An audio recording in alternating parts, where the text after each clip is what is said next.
Muy buenos días, bienvenidos a la Iglesia Bíblica Petra. Es un gran privilegio el que tenemos esta mañana de congregarnos, exaltar su nombre, de tener tiempo de comunión con el Señor, unos a otros como creyentes, compartir el sacramento de la cena del Señor, recordando su sacrificio perfecto en la cruz del Calvario. Entonces es un gran privilegio el que tenemos esta mañana de venir a su palabra y que nuestros corazones puedan ser descubiertos a la luz de su gracia y su misericordia.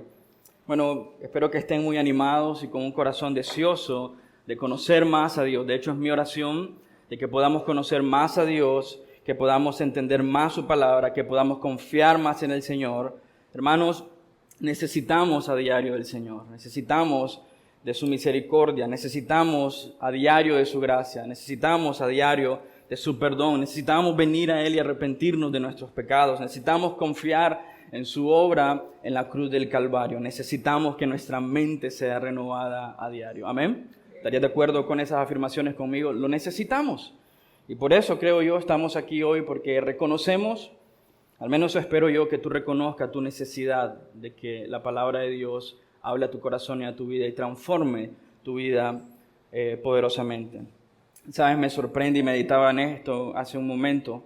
Me sorprende en gran manera la misericordia de Dios de tenernos acá para escuchar su palabra, de que podamos reunirnos. Es sorprendente para mí, porque si puedes ver a las personas en tu entorno, es pura misericordia y gracia que estemos aquí. No tengas miedo de ver a la persona a tu par y decir, es pura misericordia que estemos aquí. Es pura gracia de Dios, es pura bondad de Dios infinita. Quiero que pienses y medites en eso. Cuánta misericordia ha tenido Dios conmigo hoy, que puedo estar aquí en su casa y escuchar su palabra. De tantas decisiones que pudimos tomar hoy, o malas decisiones que pudimos tomar hoy, en su misericordia, en su bondad, Dios nos tiene aquí para escuchar su palabra, para llevarnos al hecho de que reconozcamos nuestra necesidad de Él, nuestro orgullo sea quebrado y podamos correr a Él como nuestra única esperanza. Amén. Entonces, si el fin fundamental del hombre es conocer a Dios, darle gloria a Él y deleitarse en Él, ¿no crees que necesitamos orar más para que el velo de nuestros ojos sea removido y podamos ver la hermosura de su gloria, que la luz de su gracia irrumpa en nuestros corazones? ¿No crees que necesitamos pasar más tiempo sobre nuestras rodillas, deleitándonos en el carácter de Dios, poniendo en práctica sus principios en nuestra vida? Necesitamos orar más para que la neblina en nuestros ojos sea disipada por el calor de su gloria. Amén. Yo espero que tú puedas hoy meditar en la gloria de Dios, en el poder de Dios, en la presencia de Dios, y salir hoy de aquí con una perspectiva clara de qué necesitamos hacer, ¿no? Todos de nosotros vivimos de alguna manera nuestra vida, nuestro cristianismo, por decirlo así, lo pongo entre comillas, pero lo que pretendo hoy es que examinemos nuestros corazones a la luz de su Escritura para ver si estamos viviendo a la manera de Dios o a la manera de nosotros.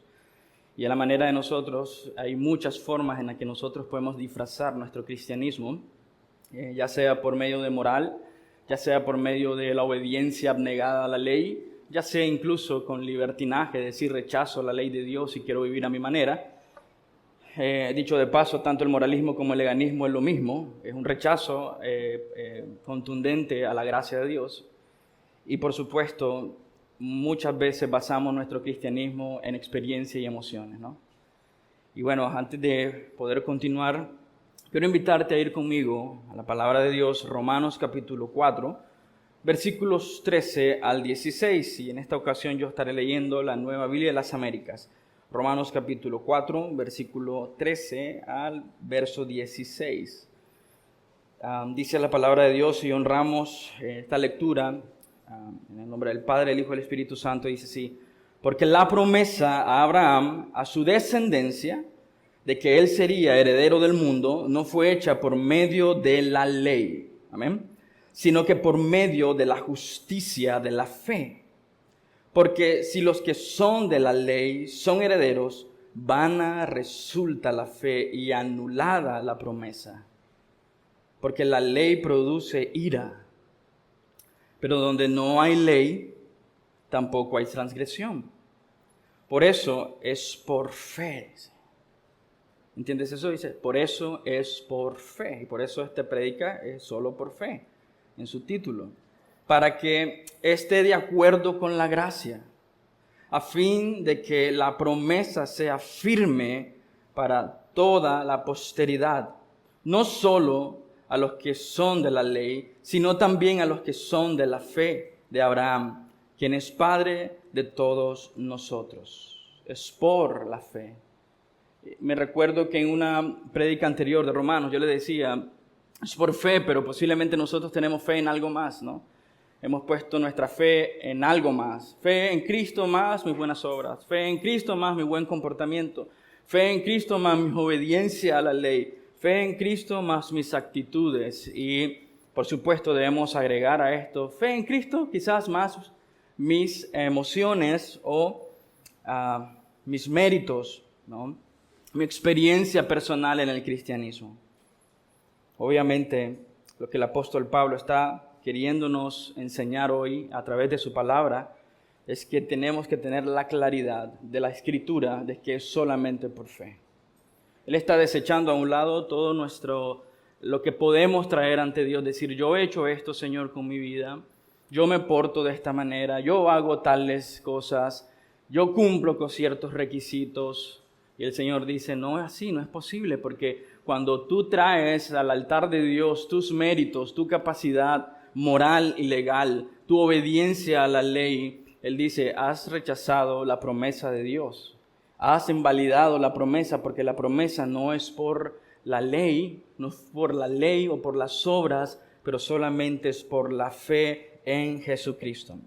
Antes de continuar, veamos un poco en Gálatas 3, un poco de la condición caída del hombre, que también Romanos recalca, pero es importante poder tener esta observación en Gálatas, en la que el apóstol Pablo también hace esta exhortación de no caer en la mentira de que es por la obediencia de la ley. Dice, oh Gálatas insensatos, ¿quién los ha fascinado a ustedes ante cuyos ojos Jesucristo fue presentado públicamente como crucificado? Esto es lo único que quieren averiguar, esto es lo único que quiero averiguar de ustedes. Y es una pregunta, ¿recibieron el Espíritu por las obras de la ley? ¿Recibieron el Espíritu por las obras de la ley? ¿O por oír con fe? Es una buena pregunta para hacernos nosotros esta mañana. ¿Tú estás viviendo la vida cristiana por las obras de tu comportamiento humano? ¿O tú estás viviendo la vida cristiana por la fe en Jesucristo, en su obra en la cruz? Tan insensatos son. Creo que palabras como esta no nos gusta escuchar, pero lo mismo está ocurriendo en Romanos.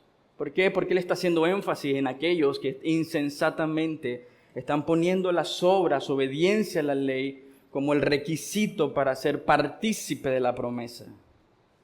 Están poniendo un requisito adicional a la salvación y al disfrute y a la herencia que Dios nos da en su palabra en Romanos.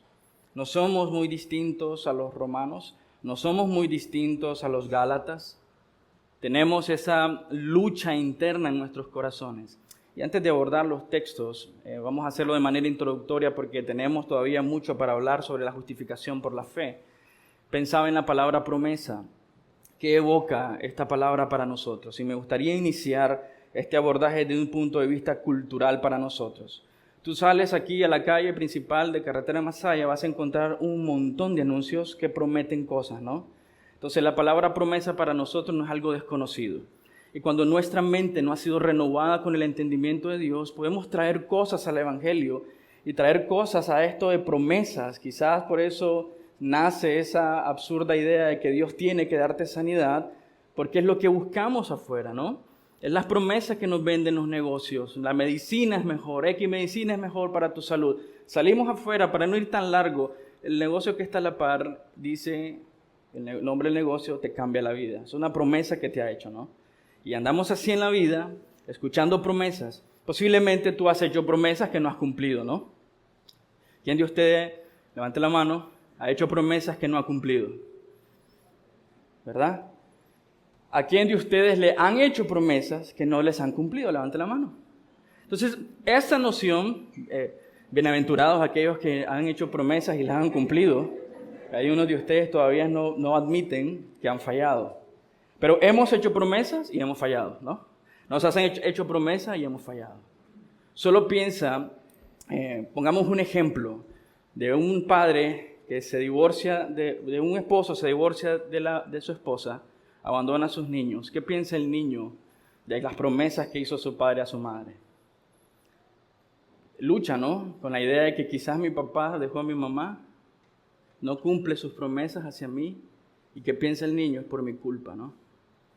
Y cuando no pensamos bíblicamente sobre las promesas de Dios, a menudo traemos nuestra vivencia de aquellas personas que nos han fallado a nosotros y las veces que nosotros hemos fallado, y por tanto quizás, piensa por un momento, quizás esa noción errónea de las promesas de Dios nos hace quizás anhelar cosas que no son de la Escritura, pero piensa por un momento por las fallas nuestras, las fallas en contra de nosotros, que tenemos ese afán obstinado de querer enmendar cuando nos fallan a nosotros en búsqueda de aprobación.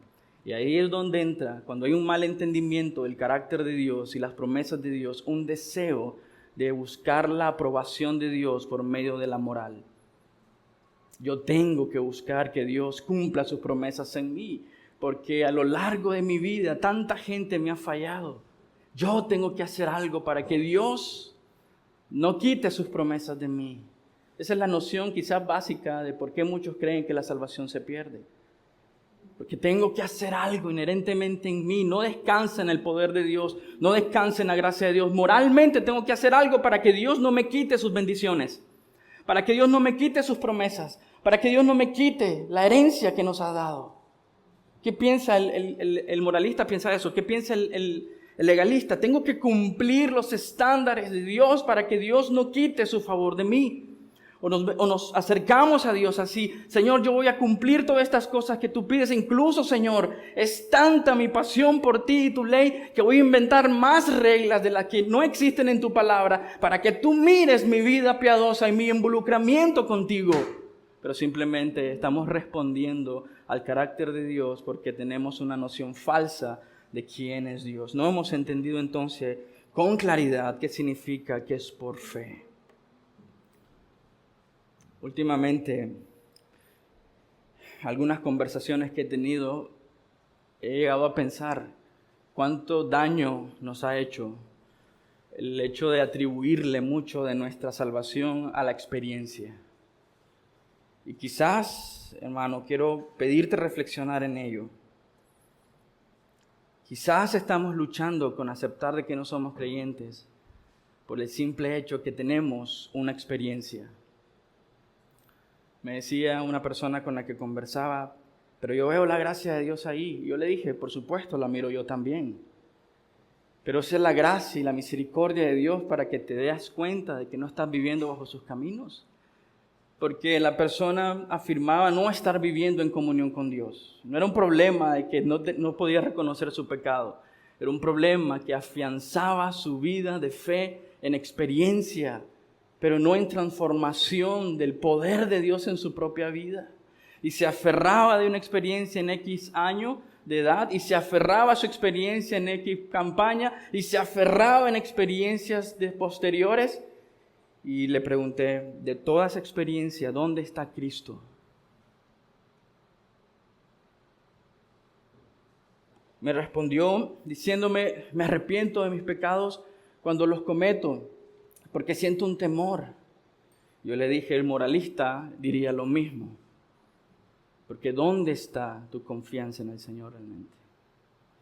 Hay evidencia de que estás confiando plenamente en el carácter de Dios, basado solamente en la fe en Jesucristo.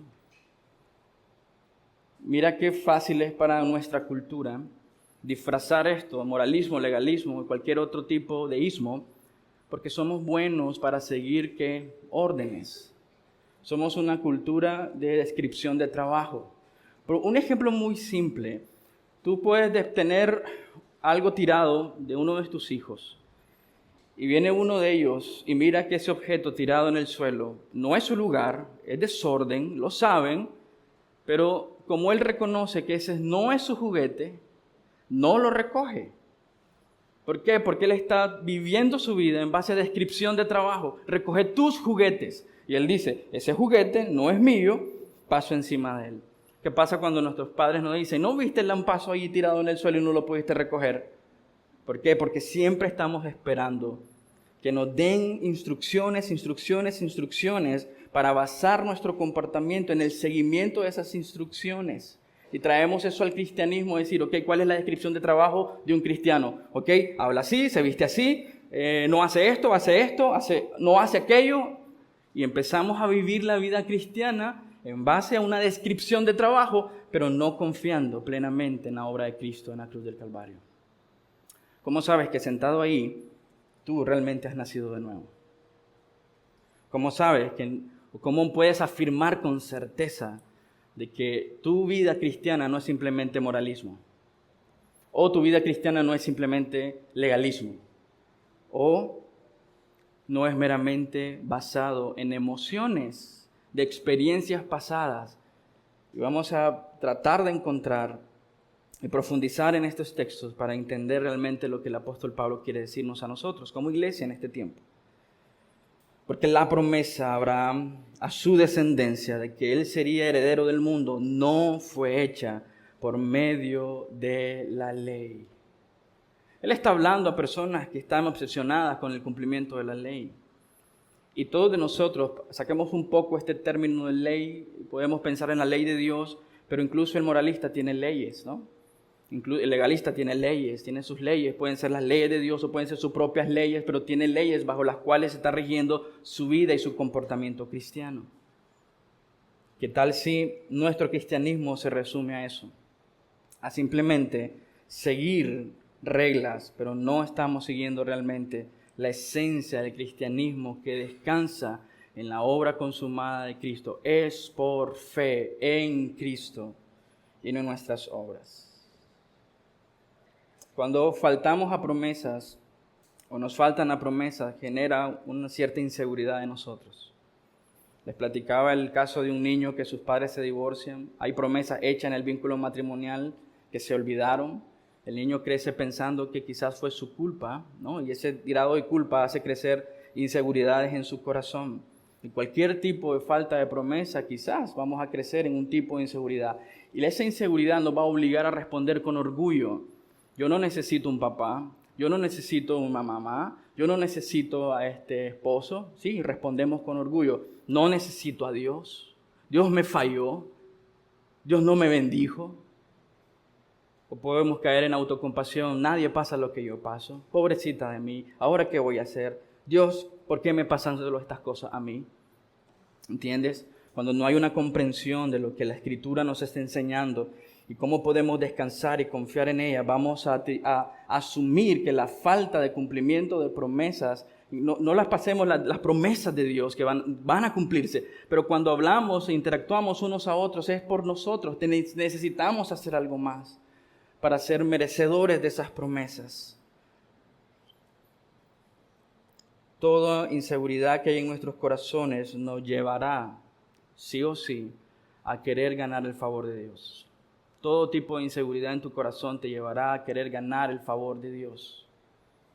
Tú puedes ser pero muy firme en una área específica de tu vida, pero piensa en las áreas de inseguridad de tu corazón. Temores, ansiedades, preocupaciones, siempre te llevarán a buscar el favor de Dios o a rechazar el favor de Dios.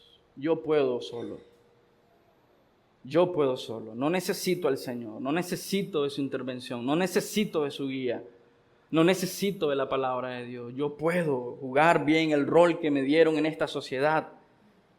O caemos en orgullo por nuestras obras. Yo puedo ganarme el favor de Dios. Yo merezco la bendición de Dios. O caemos en autocompasión de pobrecito de mí. Dios no me bendice. Entonces, ¿cómo estamos respondiendo a nuestra vida cristiana? En moralismo, legalismo, libertinaje o particularmente esta noción de que mis experiencias personales en el cristianismo lo son todo. Si tengo mis experiencias personales, tengo salvación. Pero déjame hacerte una pregunta por un momento. Quita todas tus experiencias de las que te vales ¿podrías sostener tu cristianismo sin ellas? Posiblemente me dirías, no, pastor. Necesito esa ebullición de emoción que genera este recuerdo. Pero si lo quitamos, ¿seguirías dependiendo completamente en la gracia de Dios o dependes completamente en tu recuerdo o en tu experiencia, y quizás muchas de ellas místicas, porque no producen fruto a largo plazo? No es transformación real, simplemente quizás es remordimiento de lo que pasó en tu vida y necesitas enmendarte rápidamente. ¿Por qué? Tienes una noción equivocada de quién es Dios. Es por fe. Abraham ni siquiera había cumplido ni siquiera una simple ley.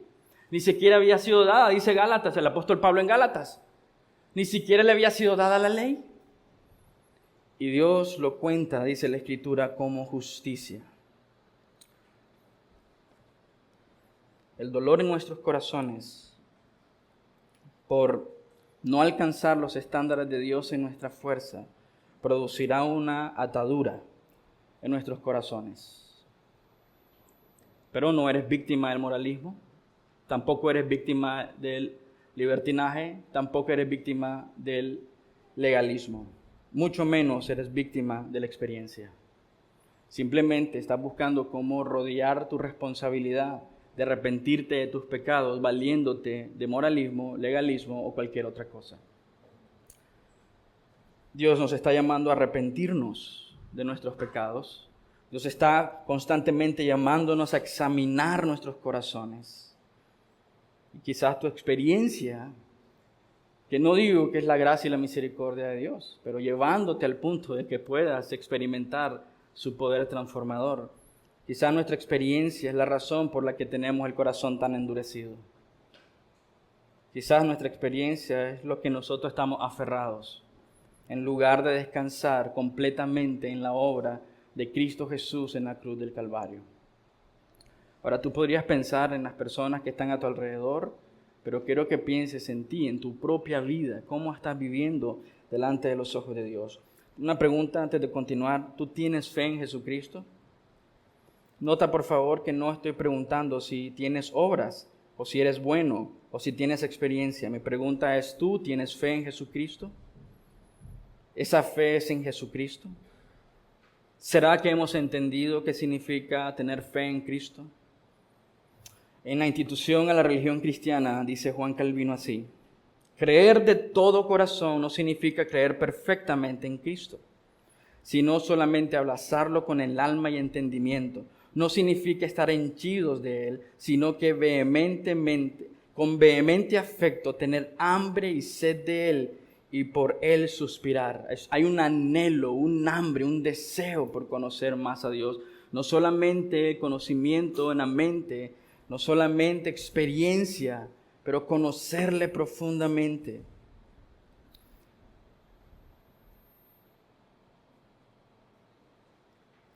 Hay una carta que quizás no todos conocen, a finales del siglo II, se desconoce el autor, pero se le conoce la carta de Diogneto.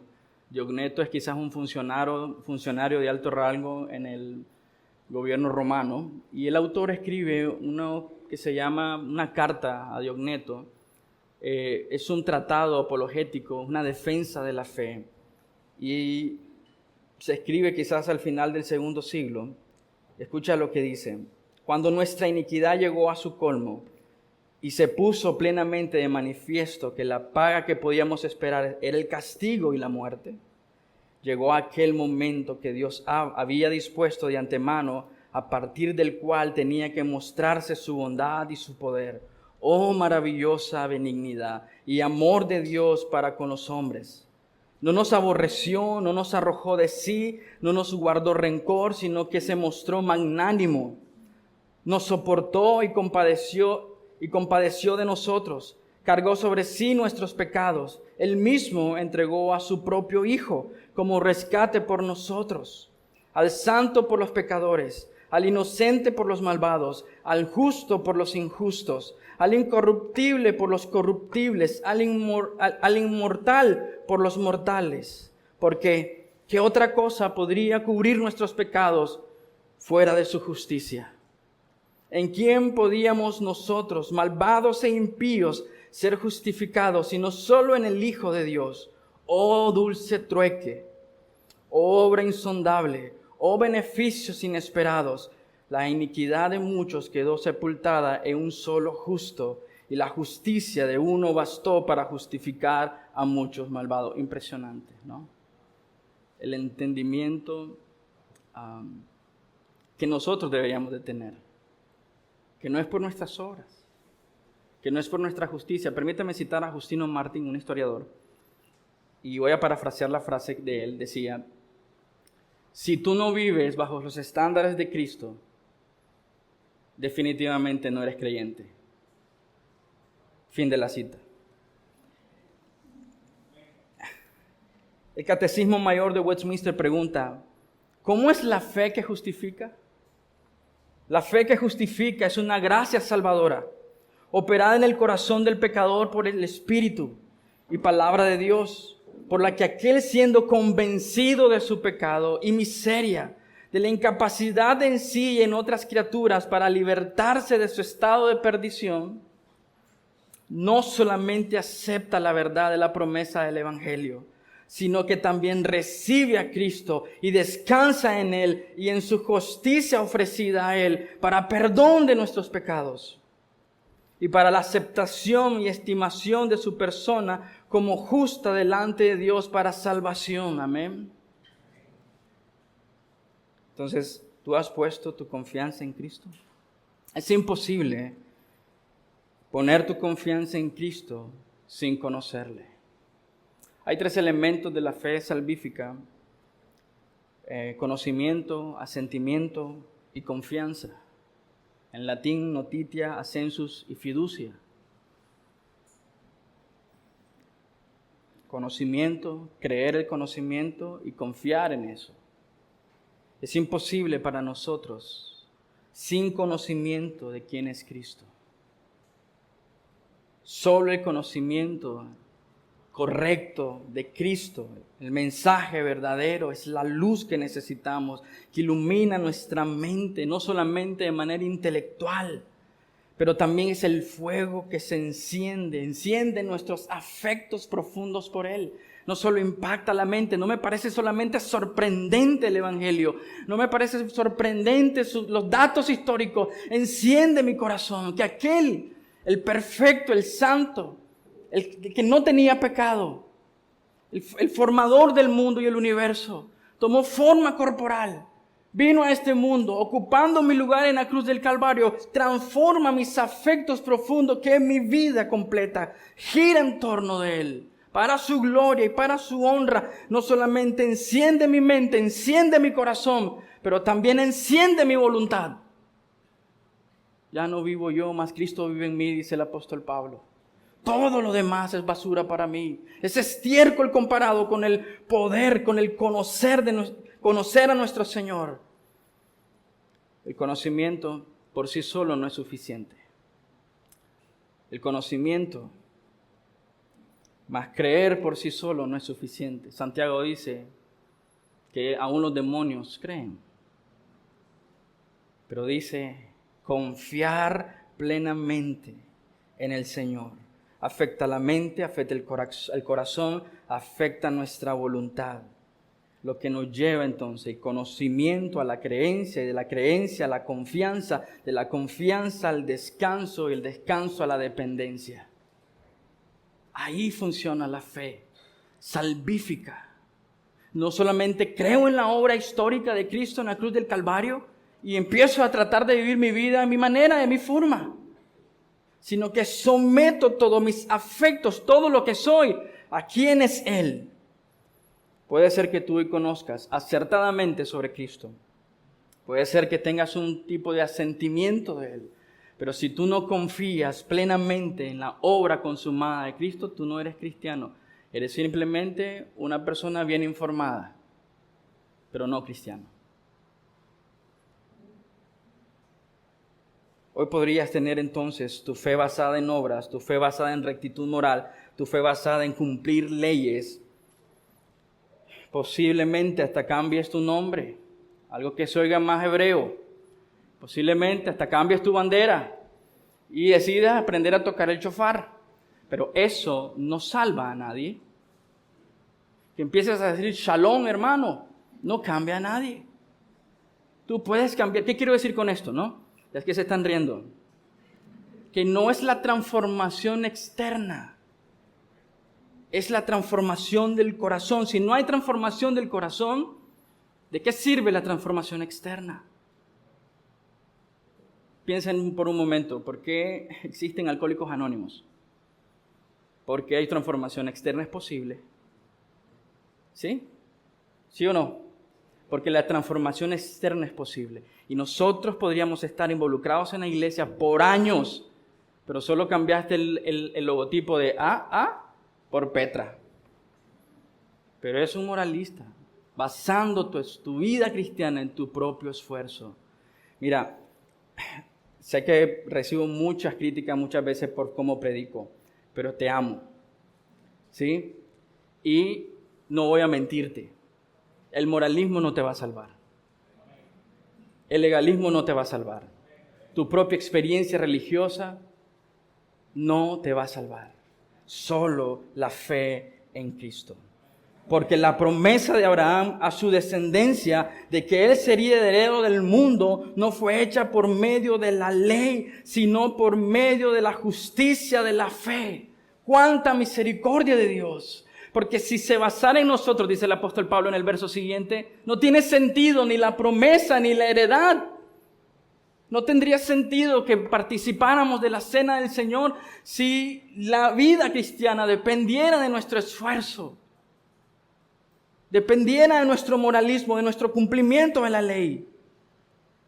Pablo nos enseña que nuestra obediencia personal a las normas de justicia de Dios o la ley no son la base de la herencia, no son la base de la promesa.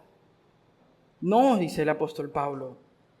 Así como Abraham fue justificado, no por circuncisión, no por obediencia a la ley, no por su moralismo, fue justificado por la fe, le fue contado como justicia. En otras palabras está diciéndote, no necesitas ser un hombre moral, no necesitas ser un hombre legal y no necesitas las experiencias. Lo que necesitas es a Cristo. Y en base a Cristo vivir toda tu vida.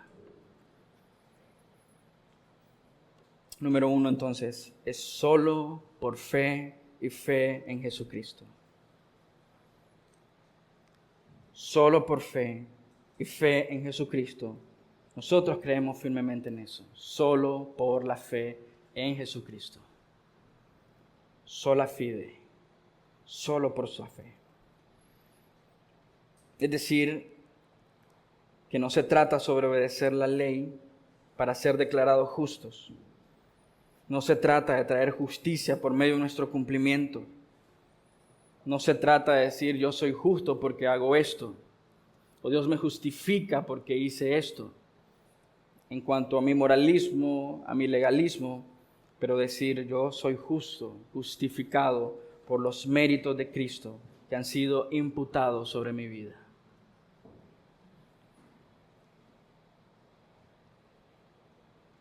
Pablo ha dejado claro hasta este punto, ¿no? Si hemos seguido la lectura de Romanos, ha dejado a este punto de que no hay nadie bueno, ¿no?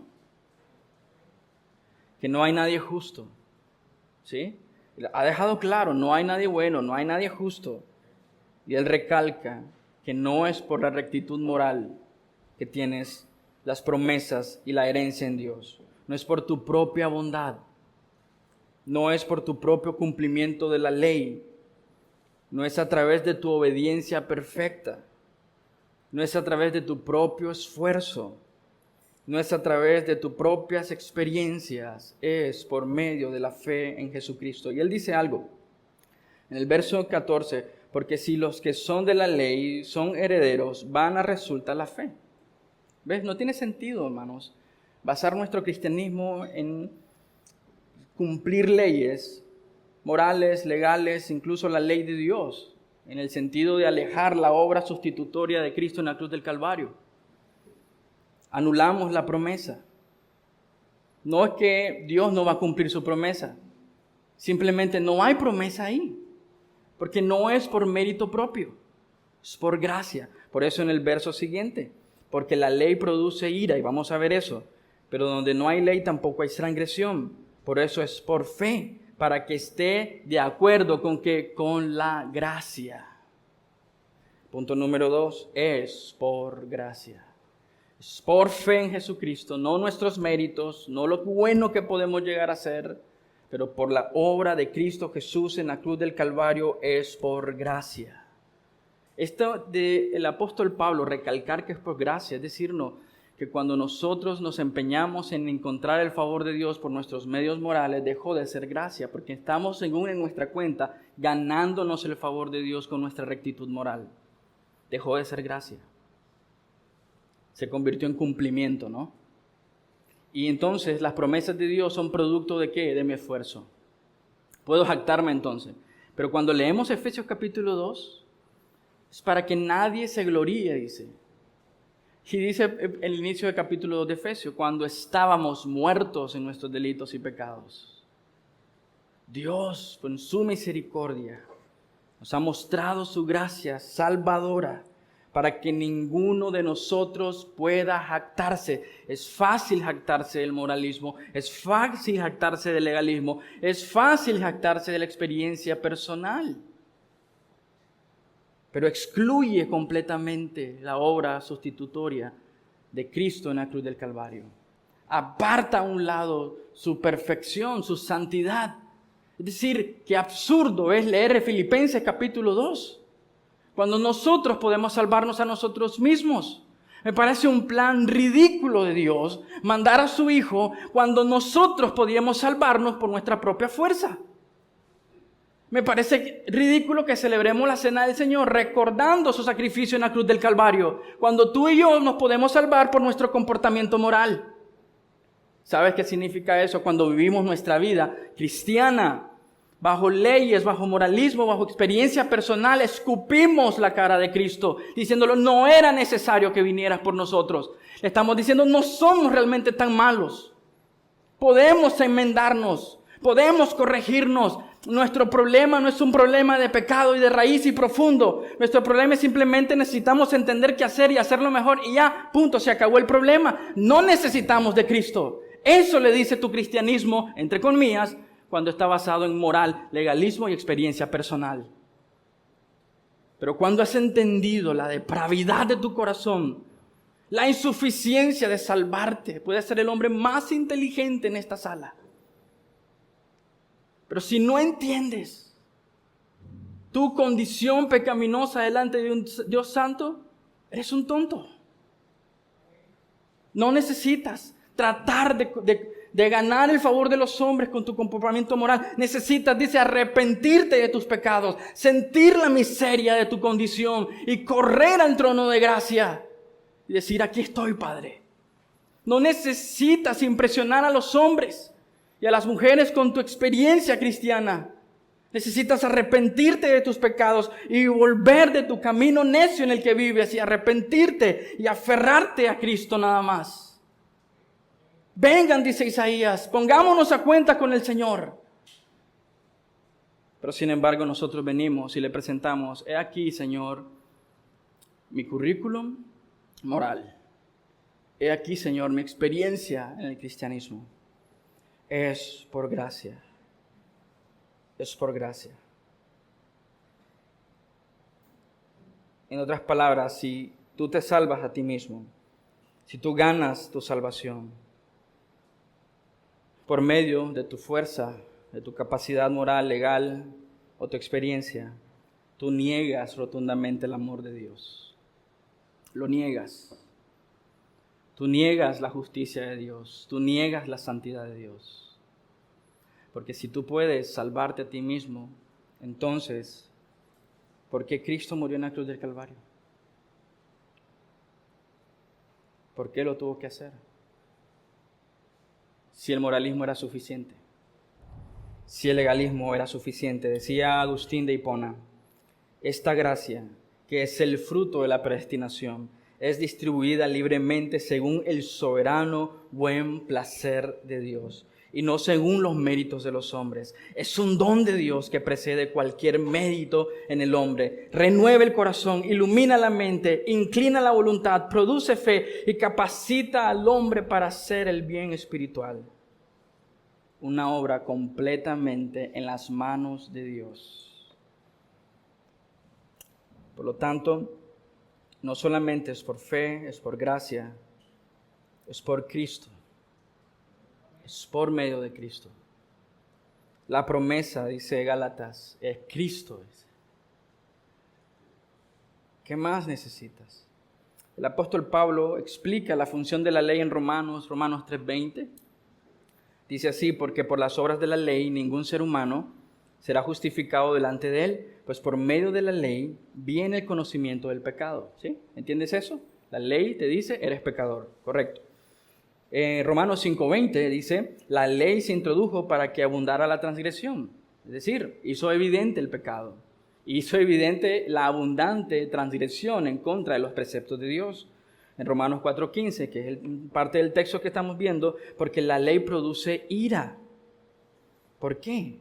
Porque cuando tú intentas vivir bajo tus propios medios, tú estás diciéndole a Dios que su justicia y su santidad y la forma de redención del hombre que Dios ha prescrito desde antes de la fundación del mundo no sirven. Eso genera autojusticia en nosotros, lo cual atrae ira porque no estamos confiando en la obra consumada de Cristo Jesús en la cruz del Calvario. Produce ira. Pero donde no hay ley tampoco hay transgresión.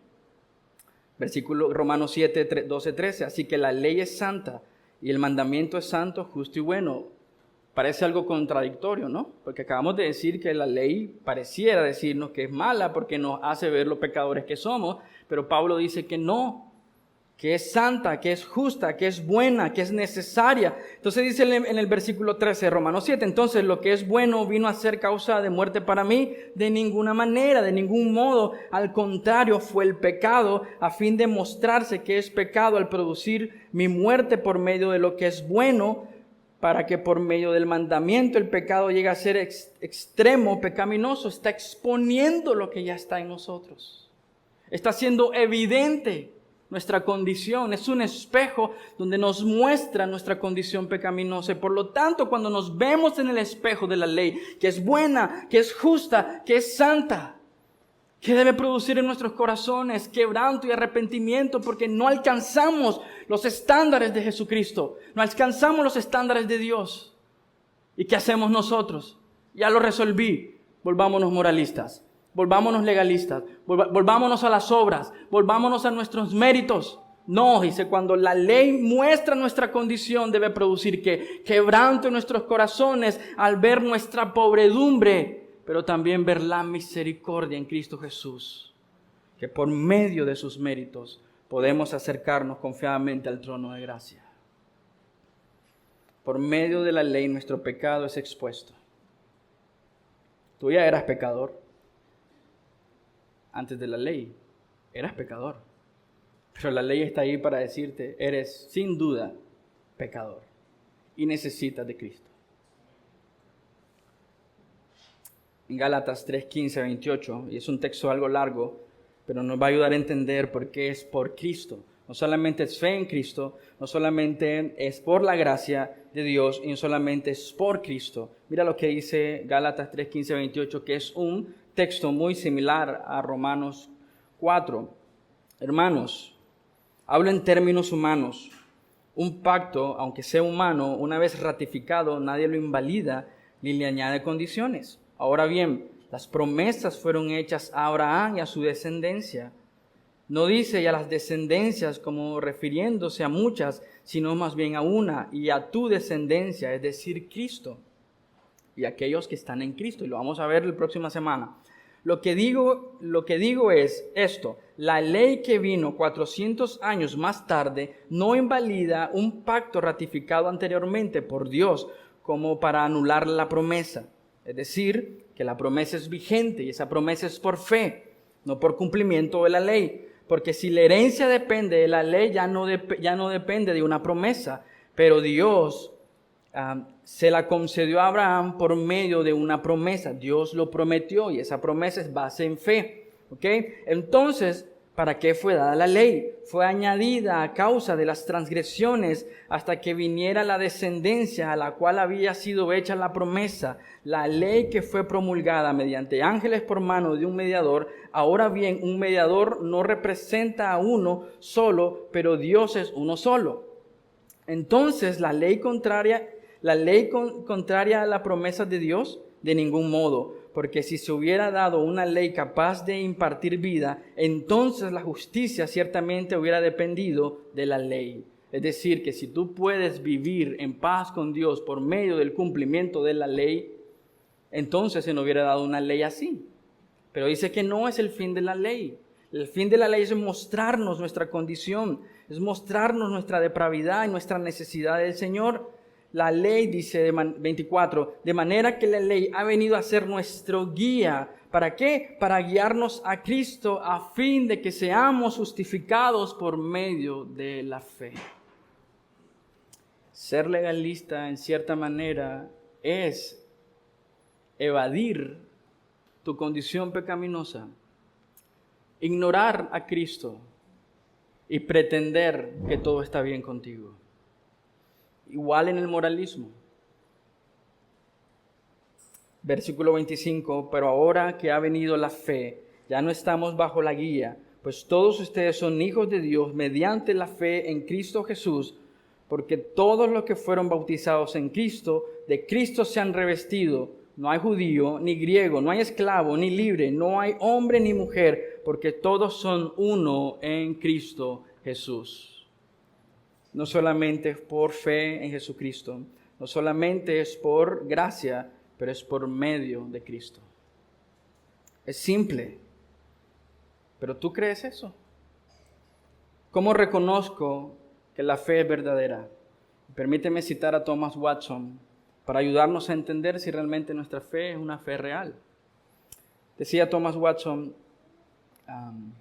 la fe verdadera es una virtud que aprecia a Cristo y le da un gran valor a Cristo.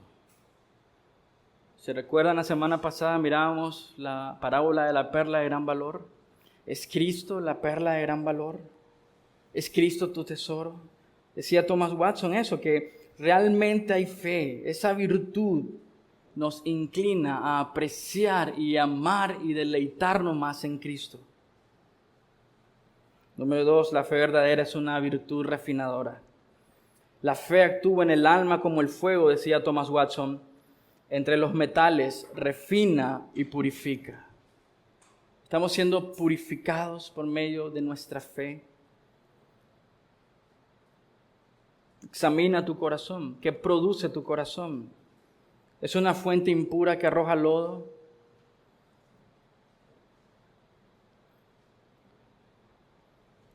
Número 3, la fe verdadera es una virtud obediente. La fe obedece. La fe no es ociosa. La fe, dice, está dispuesta a trabajar para Él y para la gloria de Él. Obedece sus mandatos, pero no por busca de méritos. Obedece sus promesas o sigue sus promesas, pero no porque tiene que hacer algo para ganar el favor de Dios, sino que la fe es una virtud obediente, sumisa al carácter de Dios. La fe verdadera es una virtud asimiladora. La fe verdadera transforma el alma a la imagen de su objeto.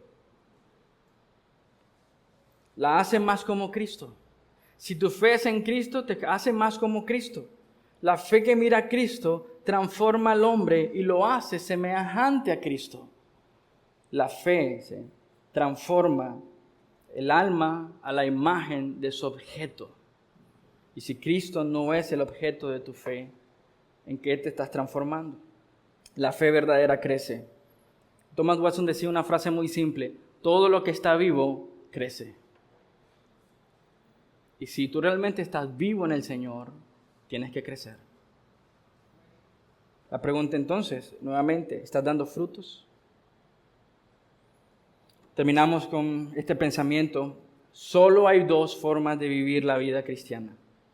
Una es a tu manera, que incluye el moralismo, el legalismo, el libertinaje, la experiencia personal y todo lo que tú quieras agregarle. penitencias, todo lo que quieras agregarles. Pero está la manera de Dios, solo por la fe, solo por gracia, solo por medio de Cristo. ¿De qué manera estás viviendo hoy? Gálatas 3:13 dice así: Cristo nos redimió de la maldición de la ley, habiéndose hecho maldición por nosotros. Porque Cristo está maldito todo el que cuelga de un madero, a fin de que en Cristo Jesús la bendición de Abraham viniera a los gentiles, para que recibiéramos la promesa del Espíritu mediante la fe. Tratar de alcanzar las promesas de Dios por otros medios no es lo que Dios quiere. Alcancemos las promesas de Dios escuchando lo que la palabra de Dios dice. Cristo nos redimió de la maldición de la ley, a fin de que Cristo Jesús, la bendición de Abraham, viniera a los gentiles, para que recibiéramos la promesa del Espíritu mediante la fe, para que nos arrepintiéramos de nuestra condición pecaminosa por fe, para que abandonáramos nuestra manera egoísta de vivir por la fe en Cristo Jesús, para que dependiéramos completamente en Él, en su obra consumada en la cruz del Calvario. ¿Cómo estás viviendo hoy entonces tu cristianismo? Oremos. Señor, te agradecemos el privilegio tan grande, Señor, de venir a tu palabra, Señor. Aunque amamos tu ley, Señor. Aunque queremos seguir tus preceptos y normas, Señor. Pero, Señor, quite de nuestro corazón y mente la actitud moral de pensar que podemos ganar tu favor obedeciendo la ley sin poner toda nuestra esperanza y confianza solamente en los méritos de Cristo en la cruz del Calvario. Cuando nuestros afectos están transformados, cuando nuestra vida está completamente saturada de quién eres tú, Señor, buscaremos obediencia, Señor, pero no como un medio para salvación, sino como un fruto digno de arrepentimiento porque hemos creído en ti, Señor, y en tu obra. Me deleito en tu ley, Señor, no para salvación, Señor. Me regocijo en tus preceptos, Señor, no porque quiero contar con tu favor, Señor. Como hijo tuyo, las promesas tuyas están disponibles para mí. Hemos sido, dice tu palabra en Efesios, bendecidos con toda bendición espiritual en los lugares celestiales. Mi deleite con tu ley, mi deleite con tus normas es debido a tu obra, Señor. Has transformado mi mente, mis afectos y deseos que quiero vivir para tu gloria y tu voluntad. Señor, quita de nosotros, Señor, el vestigio moralista, legalista, Señor, incluso el libertinaje, Señor, con el que quizás vivimos, Señor. Incluso la experiencia, Señor, que hemos tenido en estos años, Señor. Y solo muéstrame a Cristo. Y que yo pueda depender de su obra completamente en la cruz del Calvario. No por la ley, no por la moral, no por mi obediencia, no por mi propia fuerza o por mi experiencia humana, pero Cristo solamente. Que podamos entender que es por fe en Cristo, que es por gracia, para que ninguno nos jactemos, pero sin embargo te glorifiquemos. Y digamos, solo por Cristo. Solo por Cristo. Dios, ayúdenos a crecer en fe real, Señor. Una fe, Señor, vívida, Señor, experiencial, Señor. Sí, pero que encuentra su satisfacción en tu obra, en la cruz del Calvario. Gracias, Señor, por tu bondad a nuestra vida. Desnuda nuestros ojos, Señor, a la realidad que hoy podríamos estar engañándonos, Señor, por ser más moralistas, Señor, más legalistas, en lugar de simplemente confiar en la obra poderosa y perfecta de Cristo en la cruz del Calvario. En tu nombre oramos, amado Señor. Amén y amén. Dios los bendiga, hermanos.